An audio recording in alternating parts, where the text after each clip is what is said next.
ಇದಕ್ಕೆ ಯುಗ ಪುರುಷ ಅಂತ ಬರಬೇಕಿತ್ತು. ಯೋಗ ಪುರುಷ ಇದೆ, ಬೇರೆ ಯಾರು ಅನಂತ ಅವರು ಯೋಗ ಪುರುಷ ಅಂತ ಹೇಳ್ಬೋದು.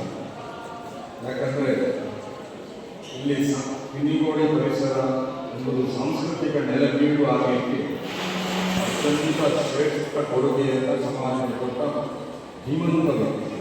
ಹಾಗಾಗಿ ಅವರನ್ನು ಮೊದಲಾಗಿ ಸ್ಮರಿಸುತ್ತಾ ಇವತ್ತಿನ ನೋಡಿ,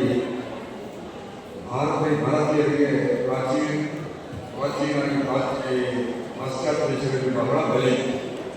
ಯಾಕಂದರೆ ನಾವು ಯೋಗಿಗಳಾಗಿರ್ತೀವಿ, ಜ್ಞಾನಿಗಳಾಗಿರ್ತೀವಿ. ಆದರೆ ಅದಕ್ಕೆ ಸ್ವಾತಂತ್ರ್ಯ ಸಿಕ್ಕಿದ ಮೇಲೆ ಸ್ವಲ್ಪ ಕಡಿಮೆ ಆಗ್ತಾ ಬಂದರು. ಯಾಕೆಂದರೆ ನಮ್ಮನ್ನು ಆಳುವ ರಾಜರ ಒಂದು ದೌರ್ಬಲ್ಯ ಅಂತ ಕಾಣಬಹುದು.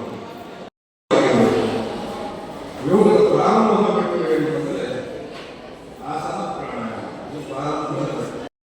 ಆಮೇಲೆ ನಮ್ಮ ಉಸಿರಿನ ಜಯ, ನಮ್ಮ ಪ್ರಾಣ ಆಯಾಮ, ಅದು ಪ್ರಾರಂಭದ ಆಯಾಮ. ಆಸನ ಪ್ರಾಣಾಯಾಮ ಬಹಳವಾದಂತಹ ಕೊಡುಗೆಯನ್ನು ಕೊಡೋದಂತ ಪತಂಜಲಿಯವರು ಒಂದು ಸಾರಿದೆ. ಅದು ನಿಜವಾಗಿ ಹೌದು ಕೂಡ.